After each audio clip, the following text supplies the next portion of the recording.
Welcome to today's deep dive. So imagine stepping into a pitch meeting for a brand new live sports event, and the promoters are legitimately considering building a moat filled with live alligators. Right, or, surrounding the arena with an electrified fence. Like, they wanted a real-life Mortal Kombat.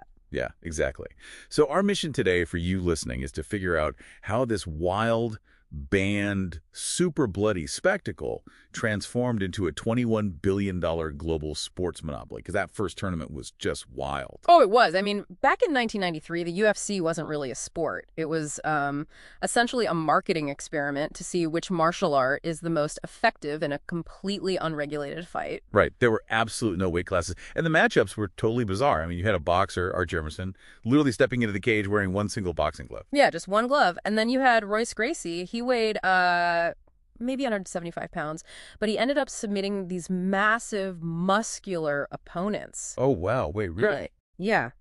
He used Brazilian jiu-jitsu, which was relatively unknown in America at the time. So instead of just trading punches, he took fighters to the ground and used leverage and joint locks to neutralize their size. It proved that technique fundamentally beats sheer mass. That honestly reminds me of like an unregulated tech startup, just recklessly throwing disruptive concepts at the wall to see what sticks, totally prioritizing the spectacle over, any kind of safety. Well, that's a great comparison, but the problem with that unregulated spectacle is the ceiling it puts on the business. Like, you can't secure major corporate sponsors or cable television deals for what is essentially a street fight. Right. So that reckless startup mentality quickly collided with a massive regulatory wall. Which brings us to the 1990s dark ages. Senator John McCain sees a tape of this and famously labels it human cockfighting. Exactly. And suddenly 36 states outlaw the events entirely. Major cable providers completely drop them. But, I look at that political hostility, and I have to wonder if it actually saved the UFC. By forcing them to evolve, didn't those regulators basically build the guardrails required for mainstream corporate investment?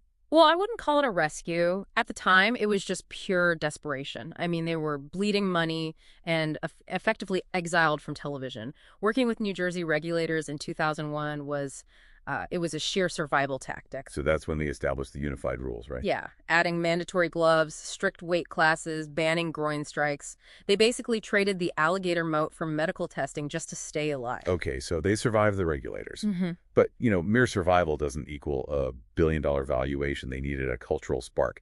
And they found it by putting the fighters in a house together for reality TV. Oh, The Ultimate Fighter in 2005, that changed everything. Specifically the finale between Forrest Griffin and Stephan Bonnar. Wait, wasn't that the one broadcast for free on cable? It was. And it wasn't just a pure technical martial arts showcase. It was an absolute slugfest.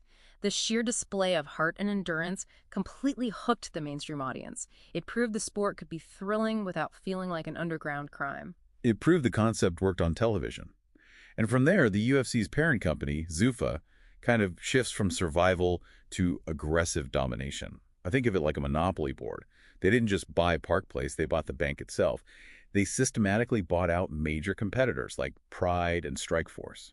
Which fundamentally changes the industry. When Zuffa buys those competitors, they become the only game in town. That consolidation strategy recently culminated in the massive TKO merger, where they combine the UFC and WWE. It's essentially a company town now. Like, if you're an elite mixed martial artist, you can't just take your resume to a competitor because the UFC bought them all. You either fight for the UFC's rate or you don't fight on TV. And that exact dynamic is what sparked massive antitrust lawsuits. There was a recent $375 million settlement that highlighted a stark reality: fighters only receive about 16 to 19% of the total revenue. Wow. Especially when you compare that to the NFL or NBA, where athletes pull in roughly 50%, that disparity is just massive. It is. And the financial leverage of the UFC is shifting again. They used to rely heavily on pay-per-view, where star fighters could negotiate a cut of the upside if an event sold well. Right, but now they've entered a post-pay-per-view era, haven't they? With that $7.7 billion streaming deal with Paramount. Exactly. The cash flow is guaranteed now. The UFC makes its money regardless of who is actually fighting, which further dilutes the bargaining power of individual stars. The spectacle is fully monetized and completely standardized. Which really makes the UFC a masterclass in how tightly controlling both a product and its labor dictates mainstream integration. but it leaves you with a massive question looking forward. Oh, definitely. If the UFC's incredible financial resilience relies on paying fighters a fraction of Major League standards, will the future of combat sports eventually see a unionized fighter workforce demanding a 50% split? And if they do, does that fundamentally break the entire TKO business model?